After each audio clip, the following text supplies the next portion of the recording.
नमस्कार, आपके साथ मैं रोहित कुमार। आप न्यूज फॉर नेशन पर विपक्षी दलों की महाबैठक के पहले एक बड़ा खेल हो गया है। भतीजा तमाम विधायकों को लेकर के चाचा के पास पहुंच गया है। मान मनोबल का दौर चल रहा है। पिछले 24 घंटे में 2 दफे ऐसी ही बड़ी मीटिंग हो चुकी है। पहले तमाम मंत्रियों के साथ और अब सभी विधायकों के साथ।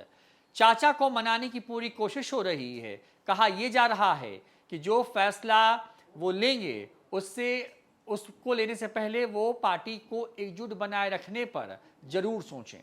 कुछ हुआ ऐसा ही है जब बेंगलुरु में एक एक करके तमाम बड़े दल के जो नेता हैं वो जमा हो रहे हैं। वहां पर सीएम नीतीश कुमार, तेजस्वी यादव, लालू यादव के साथ साथ करीब 23 विपक्षी दल एक मंच पर होंगे।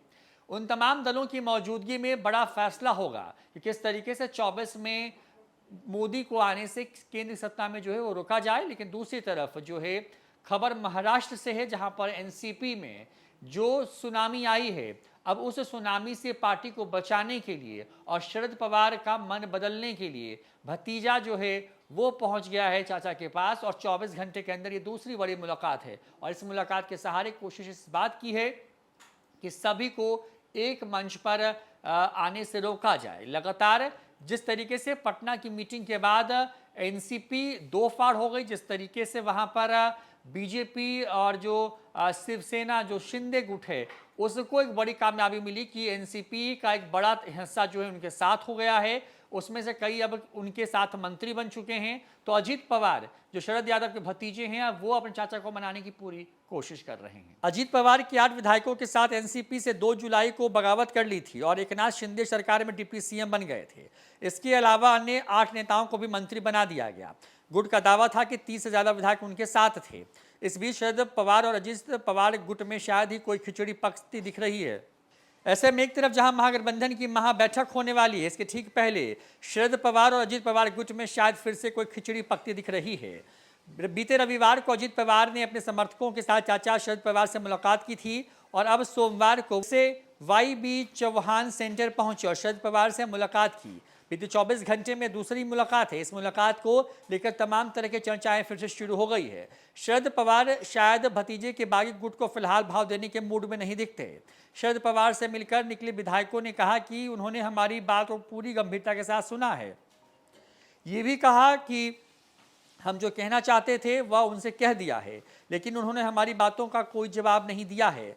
मुलाकात के बाद विधायकों संग बाहर निकले प्रफुल्ल पटेल ने कहा कि हमने एक बार फिर से उनसे बात की, वह पार्टी को एकजुट बनाए रखें। उन्होंने कहा कि शरद पवार ने हमारी बात को गंभीरता से सुना लेकिन कोई जवाब ही नहीं दिया। हम नहीं जानते कि आखिर उनके दिमाग में चल क्या रहा है।